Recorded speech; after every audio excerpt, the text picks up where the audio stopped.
오늘 말씀 하나님께 가까이 나아가라는 말씀으로 함께 은혜 나누겠습니다. 지난 시간 우리는 이 사람이 얼마나 높은가를 생각해 보라는 히브리서 기자의 말씀의 은혜를 함께 묵상했습니다. 히브리서 기자는 이스라엘의 초대 대제사장 아론보다 앞선 멜기세덱을 소개하며 아브라함이 그 멜기세덱의 10분의 1을 예물로 드릴 정도로 멜기세덱은 높은 사람이다라고 소개하였습니다. 이스라엘 사람들이 가장 존경하는 자가 누구냐? 믿음의 조상 아브라함이죠.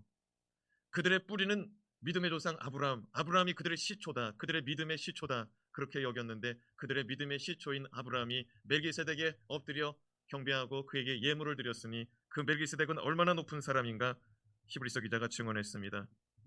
그러면서 예수 그리스도는 유다 지파의 자손으로서, 다윗의 자손으로서 시작도 없고 끝도 없는 멜기세덱의 반차를 따르고 있으니 예수 그리스도가 얼마나 높고 위대한지를 다시 한번 가르쳐 주었습니다. 누구보다 높냐면 아론 대제사장보다, 아론의 자손들보다, 레위 지파 자손들보다 예수 그리스도는 그보다 앞선 멜기세덱을 따르는 영원한 대제사장이시니 예수가 얼마나 높고 예수가 얼마나 위대한 분인가 가르쳐 주었습니다. 오늘 우리는 그 예수 그리스도를 통해서 하나님께 가까이 나아가라는 히브리서 기자의 말씀 묵상해 보도록 하겠습니다. 한 번 더 선포합시다. 예수로 말미암아 하나님께 가까이 가라. 오늘 이 밤에 하나님께로 가까이 나아가는 예수 그리스도의 은혜가 덧입혀지기를 주님의 이름으로 축원합니다. 하나님을 믿는 사람이라면 누구나 하나님과 멀어지기보다는 하나님과 가까워지기를 원하죠. 여러분도 그런 줄로 믿습니다. 오늘 말씀의 핵심 구절이라고 할 수 있는 19절 말씀 같이 한번 읽는데 노란 글씨만 한번 같이 읽어봅시다. 시작. 이것으로 우리가 하나님께 가까이 가느니라. 이것으로 우리가 하나님께 가까이 가느니라. 이것으로 우리가 하나님께 가까이 나아간다. 이것은 무엇일까요? 자, 그렇다면 우리가 그토록 사모하는 하나님께로 나아가는 이것은 무엇인지 함께 살펴보겠습니다. 첫 번째, 온전한 제사장 예수 그리스도를 의미합니다. 선포합시다. 온전한 제사장 예수 그리스도. 여러분, 히브리서 기자는 이것으로 말미암아 하나님께로 가까이 나아가라고 그랬는데 이것은 레위 전통보다 온전한 제사장 예수 그리스도를 의미하고 있다는 사실입니다. 11절 말씀을 같이 읽겠습니다. 레위 계통의 제사 직분으로 말미암아 온전함을 얻을 수 있었으면 백성이 그 아래에서 율법을 받았으니 어찌하여 아론의 반차를 따르지 않고 멜기세덱의 반차를 따르는 다른 한 제사장을 세울 필요가 있느냐. 하나님께서는 모세를 통해 율법과 더불어 레위 지파의 아론 그 후손들에게 제사장의 직무를 맡겨줬습니다. 레위 지파의 자손들 가운데 아론이 나타났습니다. 모세도 레위 지파죠. 근데 모세의 형 아론에게 제사장의 직임을 주고요. 그의 자손들, 그의 자녀들에게 제사장의 직임을 물려받으라고. 그래서 아론의 반차, 아론의 뒤를 따르는 계통이 생겨나는 것입니다. 그래서 말씀을 다시 한번 11절 올려보면은요, 거기 뭐라고 써있냐면 레위 계통의 제사 직분으로 말미암아. 한번 따라해 봅시다. 레위 계통의 제사 직분. 계통이라는 말이 반차, 반열, 계열, 계통이라는 의미입니다. 한번 따라해 봅시다. 반차, 반열, 계열, 계통. 그러니까 오늘 이 밤에 밥을 먹고 온 사람들은 아주 그냥 왕성한 뇌작용이 일어나는 것 같은데 저녁을 일찍 먹은 사람은 벌써 기운이 다 떨어진 것 같은데 다시 한번 해봐요. 반차, 반열, 계열, 계통. 그래요. 이게 같은 말입니다. 레위 계통의 제사 직분이라는 것은 레위 계통의 레위 반차, 레위 반열 이런 뜻입니다. 히브리서 기자는 레위 계통의 제사 직분으로는 온전함을 얻을 수 없었다. 그래서 레위 계통의 제사장이 아닌 별다른 또 다른 멜기세덱의 계통을 따르는 제사장을 일으킬 수밖에 없었다라고 증언을 합니다. 만약에 레위 계통의 제사장들이 하나님께로 나아가는 길을 온전히 제시했다면, 하나님께로 가까이 가는 길을 레위 계통의 제사장이 온전히 만들어 놨다면 멜기세덱의 반열을 따르는, 멜기세덱의 반차를 따르는 예수 그리스도가 올 필요가 없었겠죠. 그러나 레위 계통의 제사장들은 온전하지 못했기 때문에 예수 그리스도가 이 땅에 올 수밖에 없었다는 것입니다. 아무리 율법을 제사장들이 바르게 가르치고 제사장들이 율법을 강조하여도 사람들은 범죄하기 마련입니다. 이 세상에, 이 지구 세상, 이 지구에서 어떤 목사님이 설교를 참 잘합니다. 너무나 잘합니다. 세계에서 제일 가는 목사님이 계십니다. 그럼 그 교회 목사, 그 교회 목사님 담임하는 그 교회 성도들은 죄 안 짓고 살죠? 맞아요? 틀려요? 여러분, 아무리 훌륭한 제사장, 아무리 훌륭한 목회자가 있는 교회라도 거기 성도들이 죄를 범할 수가 있어요. 훌륭한 말씀을 듣고 훌륭한 정말로 악기팀과 찬양팀과 또 중보기도에 능력 있는 자들이 가득한 그 예배당에서 예배드리는 사람들이라 할지라도 죄 앞에서 넘어지고 무너질 수밖에 없는 것이 우리 인생이거든요. 율법은 오히려 우리가 하나님 앞에 나아갈 수 없는 너무나 죄악된 인생이라는 것을 깨닫게 해줄 뿐입니다. 율법은 아무리 가르쳐도 아무리 강조해도 사람이 죄를 범하지 않을 수가 없더라는 것이죠. 율법은 법이잖아요. 율법은 법이잖아요. 지켜야 되는 법이잖아요. 그 법을 세세하게 풀어놓고 그 법이 얼마나 무서운 법인지, 이 법을 지킬 때에 생명을 얻고 이 법을 어기면은 저주와 죄와 사망이 뒤따른다는 것을 분명하게 가르치는데 왜 사람들이 죄 앞에서 무너지고 법을 어기고 죄에서 무너지는지, 왜 그렇습니까? 사람은 연약하기 때문입니다. 사람은 아무리 강한 것 같고 아무리 온전한 것 같지만 죄의 유혹 앞에 장사 없더라고요. 더 나아가서 율법을 가르치는 제사장은 어떨까요? 범죄한 자들을 속죄 제물을 통해서 어린 양의 피로, 염소의 피로, 비둘기의 피로 속죄 제사를 드리고 죄사함에 정케함에 제사를 인도하는 제사장은 어떨까요? 제사장도 때로는 말씀을, 하나님의 율법을 어길 때가 있죠. 제사장이라 할지라도 넘어지고 쓰러지니 율법은 우리 가운데 하나님 앞에서 연약하고 부족하고 범죄할 수밖에 없는 인간이라는 사실을 깨닫게 하는 것입니다. 그러므로 사도 바울은 로마서 3장 20절 말씀에 이렇게 기록하고 있습니다. 함께 읽겠습니다. 그러므로 율법의 행위로 그의 앞에 의롭다 하심을 얻을 육체가 없나니 율법으로는 죄를 깨달음이니라. 선포합시다. 율법으로는 죄를 깨달음이니라. 사도 바울이 깨달은 거예요. 아, 율법은 죄를 깨닫는 도구구나. 아, 하나님의 법은 우리가 하나님 앞에서 죄인이구나, 나도 넘어질 수밖에 없는 연약한 인생이구나 깨닫게 하는 도구라는 것이죠. 그러므로 히브리서 기자는 말합니다. 하나님께서는 아론의 반차를 따르지 않는 멜기세덱의 반차를 따르는 또 다른 한 제사장을 세울 수밖에 없었다. 여러분, 멜기세덱의 반차를 따르는 또 다른 한 제사장은 누구일까요? 예수 그리스도인 줄로 믿습니다. 우리는 연약하지만 예수 그리스도는 온전한 줄로 믿습니다. 우리는 부족하지만 예수 그리스도는 온전한 줄로 믿습니다. 우리는 죄에서 넘어지지만 예수 그리스도는 온전한 줄로 믿습니다. 멜기세덱은 예수 그리스도와 같이 하나님이 세우신 제사장입니다. 그는 시작도 없고 끝도 없는 가운데 평화의 왕이며 의의 왕으로 이 땅 가운데서 살아갔던 왕이요 제사장이었습니다. 히브리서 기자는 만약 율법과 레위 계통에 따른 제사장이 온전하였다면 하나님이 멜기세덱의 반차를 따르는 제사장을 따로 세울 필요가 있었겠느냐라고 우리에게 반문합니다. 그래요, 예수는 하나님께 나아가게 하는 온전한 제사장인 줄로 믿습니다.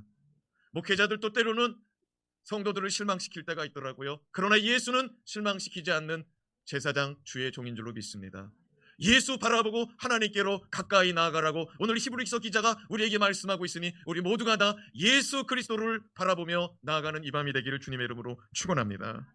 둘째로, 생명의 능력의 법의 제사장이신 예수 그리스도, 이것을 통하여, 이 예수를 통하여 하나님께 가까이 나아가라고 말씀합니다. 선포합시다. 생명의 능력의 제사장. 여러분, 말이 어렵죠? 두 개를 섞고 나서 그래요. 생명의 제사장, 능력의 제사장. 자, 12절 말씀을 같이 한번 읽어봐요. 이 말씀이 어떻게 나왔는지. 자, 12절 말씀 같이 한번 읽어봅시다. 시작. 제사 직분이 바뀌었은즉 율법도 반드시 바뀌어지리니. 모두 바뀌어져야 된다고요? 율법도 바뀌어져야 된다. 제사 직분이 바뀌어졌다. 이거는 무슨 말이냐면요, 제사 직분을 누구에게 줬냐면, 하나님의 제사 직분을 최초로 누구에게 줬냐면 아론에게 줬습니다. 대제사장의 직임을 아론에게 줬습니다. 그리고 아론의 자녀들에게 제사장의 직분, 제사장의 직임을 맡겼습니다. 그런데 아론의 반차를 따르는 제사장들, 아론의 자녀들, 자손들, 그 뒤를 따르는 제사장들, 그들의 직분, 그들의 직임이 아니라 멜기세덱을 따르는 반차, 멜기세덱을 따르는 계통의 또 다른 한 제사장을 세웠으니 제사장의 직분, 직임이 바뀌었다 이거예요. 아론에게서 누구에게로 바뀌었어요? 멜기세덱 반차를 따르는 예수에게로 바뀌었다 이거예요. 그러므로 이제는 율법도 바뀌어져야 되지 않겠냐 이거예요. 이 법은 율법이 아닌 새로운 법, 행위의 법이 아닌 믿음의 법, 은혜의 법, 생명의 법인 줄로 믿습니다. 이는 날마다 때마다 드리던 제사가 아니라 십자가에 달리신 예수 그리스도의 영원한 대속의 제사, 은혜의 제사법입니다.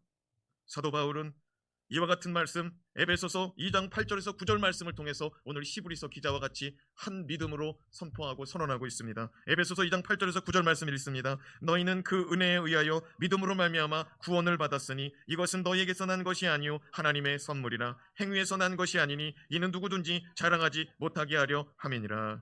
아멘.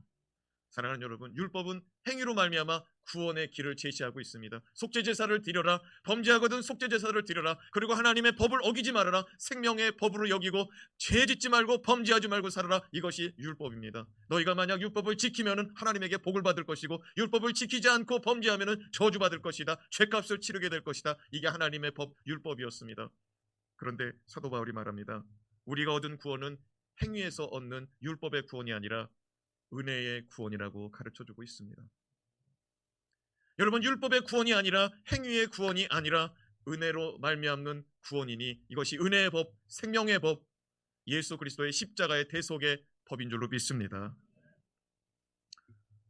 이 구원은 행위가 아닌 은혜임을 깨닫고 믿는 마음으로 하나님께 나아가면 누구에게나 주어지는 구원의 은혜라는 사실입니다. 믿음으로 하나님께 나아가면 누구나 다 얻는 것이래요. 그러므로 오늘 히브리서 기자가 뭐라고 말합니까? 이것으로 하나님께 가까이 나아가라. 예수 그리스도의 은혜로 하나님께 가까이 나아가라는 말씀인 줄로 믿습니다.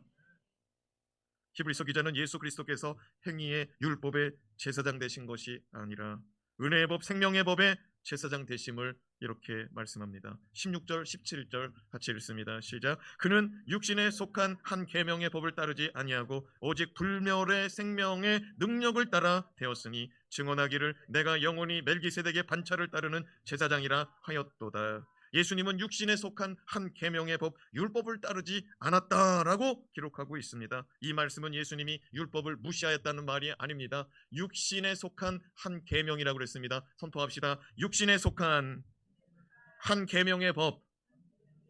이게 무슨 말이냐면 육신에 속한 하나의 계명이 있었는데 그게 뭐냐면은 제사장은 아론의 후손들에게서 난다는 거예요. 제사장은 아론의 후손들이 맡는다는 율법을 말합니다. 그런데 예수는 아론의 후손, 아론의 육체적인 자손으로 태어난 게 아니라 유다 지파의 자손으로 태어난 줄로 믿습니다. 아론의 자손들은 거슬러 올라가면 누구냐면 레위죠, 레위. 레위의 자손들이죠, 레위 지파의 자손들. 그러나 예수는 유다 지파의 자손으로 오시고 유다 지파 가운데서도 누구의 자손? 다윗의 자손으로 왔다고 성경이 기록하고 있습니다. 히브리서 기자는 지금 히브리인들 가운데 이 족보가 꼬이는 것을 바로 잡아주고 있는 거예요. 예수 그리스도가 영원한 대제사장, 신실하신 대제사장으로 오셨다. 그런데 제사장은 레위 지파 자손, 그 가운데서도 아론의 자손으로 와야 되는데 분명히 우리가 알고 있는 요셉은, 예수의 육신의 아버지 요셉은 유다 지파 자손이고 다윗의 자손인데 족보를 조금만 아는 사람이라면, 성경을 조금만 아는 사람이라면 예수 그리스도에 대해서 퀘스천 딱 느끼게 되는 그런 대목이었습니다. 그 대목을 히브리서 기자가 지금 완전히 풀어주는 거예요. 예수는 아론의 반차를 따르지 않고 육신에 속한 계명의 법을 따르지 않고 영원한 대제사장, 시작도 없고 끝도 없고 아버지도 없고 어머니도 없는 이스라엘의 평화의 왕이요 의로운 왕으로 존재하였던 멜기세덱을 따르는 제사장이라고 가르쳐주고 있으니 우리가 이 말씀에 예수 그리스도의 위대함을 깨닫는 저와 여러분 되었으면 좋겠습니다. 그래요. 그는 육신에 속한 한 계명의 법을 따르지 않았습니다. 아론의 육신의 자손들의 법, 그걸 따르지 않고 그는 불멸의 생명의 능력을 따라 나타났다라고 말씀하고 있습니다. 16절 말씀 다시 한번 올려보세요. 그는 육신에 속하는 한 계명의 법을 따르지 아니하고, 빨간 글씨 시작, 오직 불멸의 생명의 능력을 따라 되었으니. 선포합시다. 불멸의 생명의 능력. 여러분, 불멸이라는 건 뭐냐면은 사라지지 않는다 이 말이에요. 그렇죠? 사라지지 않는 건 영원한 속성을 말하는 줄로 믿습니다. 그래서 이 말씀을 이렇게 바꿔서 말할 수가 있는 거죠. 다시 한번 올려봐요. 오직 영혼의 생명의 능력을 따라. 그래서 좀 전에 우리 말씀이 영혼의 생명의 제사장이신 예수, 이렇게 말씀을 붙여놓은 거예요. 불멸에 붙이면은 여러분이 불멸의 이순신을 생각할까봐. 여러분, 예수는요, 불멸의 생명의 능력을 따라 나타났다, 불멸의 생명의 능력을 따라서 되어졌다라고 말씀하고 있는데, 그럼 불멸의 생명의 능력은 무엇일까요? 이것은 성령인 줄로 깨닫기 바랍니다. 불멸의 생명의 성령의 능력에 따라 나타나고 되어진 역사의 현장에 주님이 역사하신 것입니다. 마태복음 1장 18절 말씀에 보면은 예수 그리스도께서 성령으로 나타났다라고 말씀합니다. 같이 한번 읽어봅시다. 시작. 예수 그리스도의 나심은 이러하니라. 그의 어머니 마리아가 요셉과 약혼하고 동거하기 전에 성령으로 잉태된 것이 나타났더니. 아멘. 예수가 성령으로 잉태되고 성령으로 나타났다고 말씀하고 있습니다. 여러분, 성령의 능력은 불멸의 생명의 능력인 줄로 오늘 이 밤에 깨닫기 바랍니다. 예수 그리스도는 사람의 육신에 속하여 태어난 것이 아니라 성령의 능력으로 잉태되어 생명의 능력으로, 불멸의 능력으로 잉태되었으니, 이 성령은 에스겔 37장의 말씀을 읽어보면 더 뼈저리게 할 수가 있어요. 어떻게 할 수 있다고요? 뼈저리게. 에스겔 37장은 뼈저린 말씀이에요. 에스겔 37장은 마른 뼈들의 무덤이거든요. 근데 그 마른 뼈들의 골짜기, 마른 뼈들의 무덤 가운데서 성령이 역사하시니 살아나더라 이거예요. 에스겔 37장 5절 말씀을 같이 한번 읽어봅시다. 시작. 주 여호와께서 이 뼈들에게 이같이 말씀하시기를, 내가 생기를 너희에게 들어가게 하리니 너희가 살아나리라. 주 여호와께서 뭐라고 말씀하셨어요? 내가 생기를 너희에게 들어가게 하겠다. 그 너희가 무엇입니까? 마른 뼈들입니다. 마른 뼈들은 생명이 있어요, 없어요? 없어요. 생명이 영혼이 떠나간 시체가 말라 비틀어져서 없어진 상태, 뼈밖에 안 남은 상태였습니다. 그런데 여호와 하나님이 뭐라고 말씀하면, 마른 뼈들아, 내가 너희에게 명하노니 내가 너희에게 생기가 들어가게 하리라. 할렐루야. 생기가 들어가니 너희가 어떻게 되리라? 살아나리라. 살아나리라. 살려내시는 역사는 성령의 역사인 줄로 믿으시기 바랍니다. 여호와 하나님이 보내신 생기, 여호와 하나님의 보내신 생기는 불멸의 생명의 능력을 따라 역사하는 성령인 줄로 믿습니다. 그렇죠? 벌써 마른 뼈는 멸망받은 시체예요. 그렇죠? 끝난 시체입니다. 그러나 하나님이 생기가 들어가라 하시니, 불멸의 생명의 능력을 그에게 부어주시니, 그것들에게 불멸의 생명의 능력을 부어주시니 다시 살아난 줄로 믿습니다. 창세기 2장 7절 말씀 같이 한번 읽어요. 시작. 여호와 하나님이 땅의 흙으로 사람을 지으시고 생기를 그 코에 불어넣으시니 사람이 생명이 된지라. 여러분, 에스겔서의 말씀에도 생기라고 말씀하였고, 지금 창세기 2장 7절 우리가 읽은 말씀에도 뭐라고 말하냐면, 생기가 그 코에 들어가니 사람이 생명이 된지라. 사랑하는 여러분, 생기라는 말은 히브리어로 루하우입니다. 루하우. 이 루하우라는 뜻은 생기, 숨결, 성령, 바람이라는 뜻으로 쓰여지고 있습니다. 바람은 어디로부터 와서 어디로 사라지는지 알 수가 없죠. 성령은 어디로부터 와서 어디로 가는지 알 수가 없어요. 멜기세덱도 아버지도 없고 어머니도 없고 시작도 없고 끝도 없으니, 하나님 아버지는 태초부터 계시니요 여호와 하나님은 스스로 존재하는 하나님이시니, 삼위일체 하나님 모두가 다 어디서 왔는지 어디로부터 시작됐는지 알 수 없는 것이죠. 우리 주 여호와 하나님은 우리가 생각하는 것보다 먼저 계시고 이 세상보다 먼저 계신 분이라는 사실 깨달을 수 있기를 바랍니다. 그래요. 생기가 사람에게 임하면은 생동감이 있는 거예요. 우리가 글자 그대로 표현하잖아요. 아, 저 사람 생기 있다. 한번 좌우를 둘러보시기 바랍니다. 어떤 사람이 생기가 있는지. 오늘 이 밤에 불멸의 생명의 능력인 생기가 임하기를 주님의 이름으로 축원합니다. 사랑하는 여러분, 성령 충만한 자가 생기가 있는 거예요. 성령 충만한 자가 얼굴에서 빛이 나는 거예요. 빛이 나는 거는 까만 사람도 빛이 날 수 있어요. 네. 나는 얼굴이 피부가 하얀 사람들이 부럽더라고. 네. 근데 그 사람들은 그냥 항상 이렇게 생기가 있어 보이는데 나는 안 그래도 까만데 피곤하면 더 까마니까 다크서클까지 내려오니까. 근데 불리한데 우리 교회는 조명이 그래도 밝아가지고 다행이에요. 네. 로션만 바르고 나면 반짝반짝하게 빛이 나니까. 그러나 이 빛보다도 성령의 빛을 받아야 될 줄로 믿습니다. 불멸의 생명의 능력이 우리 가운데 임할 때 우리의 낙심케 하는 영혼이 다시 살아나는 줄로 믿습니다. 우리의 삶 속에 우리를 힘들게 하고 우리를 주눅들게 하고 우리를 괴롭게 하고 우리를 마음 아프게 하고 우리를 절망 가운데 구덩이에 빠뜨리는 이 세상의 환경이 있다 할지라도 불멸의 생명의 능력이 우리 가운데 임하면 우리는 일어날 줄로 믿습니다. 우리는 회복될 줄로 믿습니다. 치유될 줄로 믿습니다. 치료될 줄로 믿습니다. 마른 뼈가 살아났던 것처럼 우리의 심령이 살아날 줄로 믿습니다. 그래요. 창세기 2장 7절 말씀에 보면은 하나님이 땅의 흙으로 사람을 빚어 만들어 놨습니다. 그런데 하나님이 그 코에 생기를 불어넣으시니 생명이 되었다라고 말합니다. 생명은 생명의 능력을 소유한 영혼인 줄로 믿습니다. 여러분, 이 땅에 살아갈 때 어떤 인생들은 생명의 능력이 없는 채로 죽은 시체 마냥, 죽은 영적인 영혼의 상태 마냥, 지옥에 떨어진 것 마냥 살아가는 인생들이 있습니다. 여러분, 지옥은 절망의 구덩이 아닙니까? 소망이 하나도 없는 구덩이 아닙니까? 성령의 능력을 받은 자들은 소망 가운데 살아가고 성령의 능력을 받지 못하면은 우리가 절망 가운데 허우적거릴 수밖에 없으니 오늘 이 밤에 선포합시다. 주여, 나에게 불멸의 생명의 능력을 주시옵소서. 여러분, 이게 얼마나 놀라운 말씀인지 모릅니다. 생명이 있는데 그게 불멸의 능력이래요. 할렐루야. 예수가 우리에게 주시는 생명은 불멸의 능력이라고 말하고 있으니 오늘 이 밤에 이 능력 좀 받아봅시다. 요한복음 20장 19절에서 22절 말씀 같이 한번 읽어봅시다. 이날 곧 안식 후 첫날 저녁 때 제자들이 유대인들을 두려워하여 모인 곳에 문들을 닫았더니 예수께서 오사 가운데 서서 이르시되 너희에게 평강이 있을지어다. 이 말씀을 하시고 손과 옆구리를 보이시니 제자들이 주를 보고 기뻐하더라. 예수께서 또 이르시되 너희에게 평강이 있을지어다. 아버지께서 나를 보내신 것 같이 나도 너희를 보내노라. 이 말씀을 하시고 그들을 향하사 숨을 내쉬며 이르시되 성령을 받으라. 여기서 중요한 게 뭐냐면 제자들을 향하여 우리 주님이 숨을 내쉬면서 하신 말씀이 뭐냐면 성령을 받으라. 성령 받으시기 바랍니다.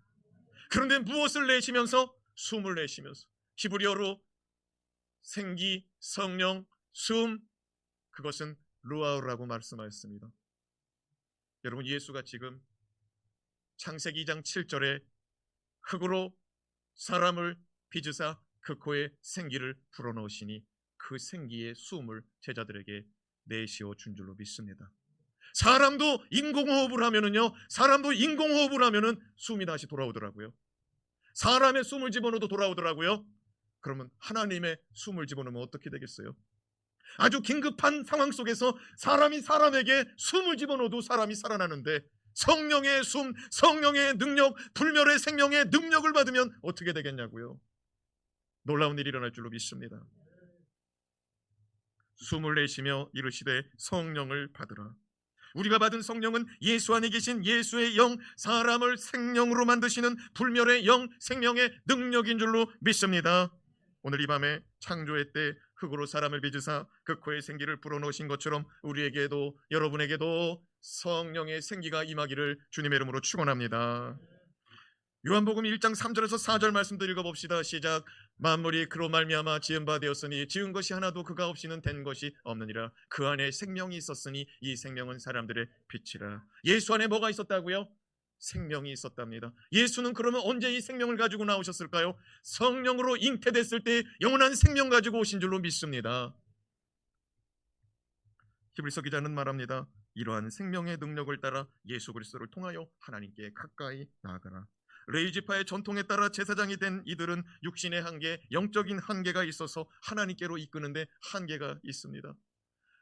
이 강단에 서 있는 주의 종이라고 말하는 저도 백성들을, 하나님의 백성들을, 성도들을 하나님께로 인도하는 데는 한계가 있어요. 그래서 목회자를 바라보고 가다가 언제는 넘어질 수도 있어요. 그러나 예수 바라보고 가면 넘어지는 일이 없을 줄로 믿습니다. 예수 그리스도가 주시는 생기의 영, 생명의 영, 성령을 받으시기 바랍니다. 예수 그리스도 안에 있는 숨을 그들에게 주시더라고요. 죽으시고 다시 사신 예수 그리스도께서 두려워 떨고 있는 제자들에게 나타나셔서 그들을 향하여 숨을 내쉬고 하시는 말씀이 성령을 받으라. 굳이 왜 숨을 내셨을까요? 그 숨은 천지창조의 때 흙으로 사람을 빚으시고 그 코에 넣어주신 생기의 숨인 줄로 깨닫기 바랍니다. 오순절 마가라 다락방에 불같은 성령이 임하실 때, 바람같은 성령이 임하실 때 그 바람이 무슨 바람이었을까요? 성령의 바람, 성령의 숨인 줄로 믿습니다. 예수 그리스도는 하나님께로 가까이 나아가는데 조금도 부족함이 없는 제사장이에요. 제사장은 하나님께로 인도하는 거예요. 우리가 지금 새벽에 출애굽기 말씀 묵상하잖아요. 성막을 짓는 이유가 뭐예요? 하나님이 그곳에 임재하겠다는 거예요. 죄 있는 자는 성막으로 못 들어와요. 그러나 속죄 제사를 드림으로 하나님께 나아가는 줄로 믿습니다. 그런데 그들의 제사장의 직임은 한계가 있으나 예수는 한계가 없다라고 말씀합니다. 마지막으로 율법보다 더 좋은 소망의 제사장 예수, 한번 선포합시다. 소망의 제사장 예수. 그래요. 예수는 율법보다 더 좋은 소망의 제사장입니다. 18절에서 19절 말씀 한번 읽어보겠습니다. 시작. 전에 있던 계명은 연약하고 무익함으로 패하고 율법은 아무것도 온전하게 못할지라 이에 더 좋은 소망이 생기니 이것으로 우리가 하나님께 나아가느니라. 이에 더 좋은 소망이 생기니 이것으로 우리가 하나님께 나아가니라. 율법보다 더 좋은 소망 무엇입니까? 예수 그리스도인 줄로 믿습니다. 18절 말씀을 조금 더 눈여겨보면 전에 있던 계명은 무익한 계명이다. 전에 있던 계명은 뭘까요? 모세의 율법입니다.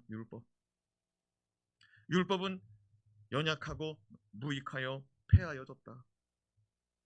히브리서 기자는 율법의 계명은 연약하고 무익하여 온전하지 못하다라고 말씀합니다. 무슨 말입니까? 이전에 있던 율법과 계명으로는 사람을 능히 구원하지 못하기 때문입니다. 율법이 필요 없다는 것이 아닙니다. 율법을 완성하신 예수 그리스도, 율법을 쫓아서 이 땅에 오시고 율법을 쫓아 말씀의 완성을 이루시사 우리 가운데 율법으로는 구원받을 수 없으니 내가 너희를 구원하리라. 말씀이 육신이 되어 말씀을 이루시기 위해서 이 땅에 오신 예수 그리스도, 말씀대로 사시고 십자가에 달려 죽으신 예수 그리스도, 내가 율법을 완성하노라 하노라 말씀하여 주셨으니 이 예수가 우리를 구원의 길로 안내하는 줄로 믿습니다. 히브리서 기자는 예수 버리지 말고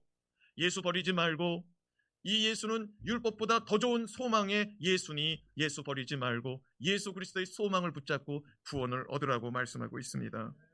그래요. 사람이 율법의 모든 계명을 다 지킨다는 것은 불가능합니다. 그러므로 율법으로는 아무것도 온전할 수 없다.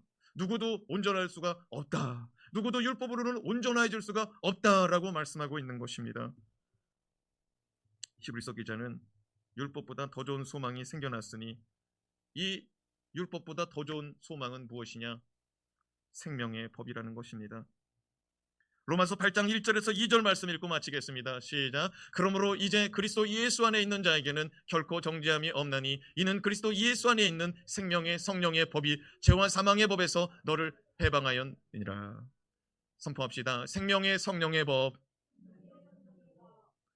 두 개가 섞였죠?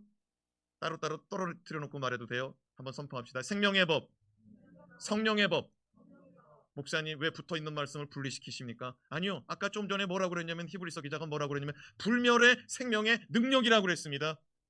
여러분, 율법은 죄와 사망의 법이에요. 율법은 우리가 죄를 짓고 있구나. 우리가 죄 앞에 넘어지는구나. 그 죄로 말미암아 우리가 죽음이 찾아오는구나. 그것으로 말미암아 지옥에 떨어지는구나. 이걸 깨닫는 것이라면 생명의 법은, 성령의 법은 우리가 하나님 아버지 앞에서 결코 정죄함이 없는 율법이 아닌 은혜로 말미암아 십자가의 보배로운 피로 말미암아 구원을 받는 길을 제시하고 있으니 이 법을 따라야 될 줄로 믿습니다. 율법보다 더 좋은 소망의 법이 예수 그리스도의 생명의 법, 성령의 법이라고 성경이 증거하고 있으니 오늘 이 밤에 우리는 성령을 쫓아가야 될 줄로 믿습니다. 예수를 쫓아가야 될 줄로 믿습니다. 예수를 쫓아가는 자에게 성령을 내려주십니다. 예수께서 숨을 내쉬면서 성령을 받으라고 그랬어요. 성령은 예수가 주시는 줄로 깨닫기 바랍니다. 성령은 예수 그리스도의 영이십니다. 성령은 예수 그리스도를 닮아가게 해요. 성령은 예수 그리스도를 깨닫게 해요. 성령은 예수 그리스도를 붙잡게 만든다 이것입니다. 그럼 예수는 무엇이냐? 아론의 반차, 육신의 법으로 난 자가 아니라 성령 안에 잉태되었는데 이 성령은 불멸의 생명의 능력이라고 말씀하고 있으니 이것은 성령의 역사 가운데 예수가 이 땅에 오셨다 이 말입니다. 여러분, 삼위일체 하나님은 서로 돕고 살더라고요. 아버지가 아들을 돕더라고요. 아들이 아버지를 돕더라고요. 성령이 예수를 돕더라고요. 예수가 성령에게 부탁하더라고요. 도와달라고. 여러분, 교회라는 것은요, 삼위일체 대신 성삼위 하나님이 하나이듯 우리 모두는 각자의 인생이지만 우리 모두는 성령 안에 하나 되어야 될 줄로 믿습니다. 삼위일체 대신 하나님이 영혼 구원해 내려고 힘쓰고 애쓰는 것처럼 우리도 영혼 구원해 내려고 힘쓰고 애쓰는 교회가 되어야 될 줄로 믿습니다. 서로 돕는 공동체가 되어야 될 줄로 믿습니다. 누가 힘들고 어렵거든 기도해 주시기 바랍니다. 누가 목장 식구 중에 우리 아는 집사님 중에 가족이 예수 믿지 않거든, 우리 가족은 다 믿는데 저 집은 안 믿거든, 저 집 위해서 좀 기도해 주시기 바랍니다.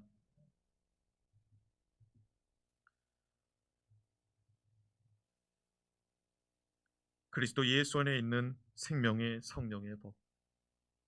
율법은 죄와 사망의 법인데 예수 안에 있는 것은 생명의 법, 죄와 저주와 사망을 해방케 하는 법이라고 말씀합니다. 여러분, 우리가 성령 받잖아요. 그러면 하나님이 기뻐하는 거 하나님이 싫어하는 게 구분이 돼요. 동의하시면 아멘. 우리가 성령을 조금 더 사모하잖아요. 그러면 성령이 우리를 끌고 다니십니다. 야, 거기 가지 마, 여기로 가. 우리가 조금 더 우리가 기도하고 조금 더 말씀 가까이 하고 조금 더 성령을 가까이 하잖아요. 그럼 성령이 말씀하시기 시작합니다. 음성을 들려주기 시작합니다. 꿈으로 보여주기 시작합니다. 벌써 느낌으로 알게 돼요. 그 느낌은 성령의 감동이죠. 성령은 우리를 끌고 다니시는데 어디로 끌고 다니냐면은 생명의 길로 끌고 다니는 줄로 믿습니다. 예수 그리스도의 도, 예수 그리스도의 십자가의 도로 끌고 다니는 줄로 믿습니다. 누구든지 나를 따르고자 하는 자는 자기의 십자가를 짊어지고 따르라고 그랬거든요. 성령은 가능하게 하는 줄로 믿습니다. 사람들이 생각할 때는 십자가 짊어지면 큰일 날 줄 알거든요. 그러나 그 길이 영광의 길, 생명의 길, 멸류관의 길인 줄로 믿습니다. 오늘 이 밤에 죄와 사망의 법에서 해방시키는 성령의 법에 지배받으시길, 성령의 능력을 받으시길, 불멸의 생명의 능력을 받아 살아가길 주님의 이름으로 축원합니다. 기도합니다. 하나님,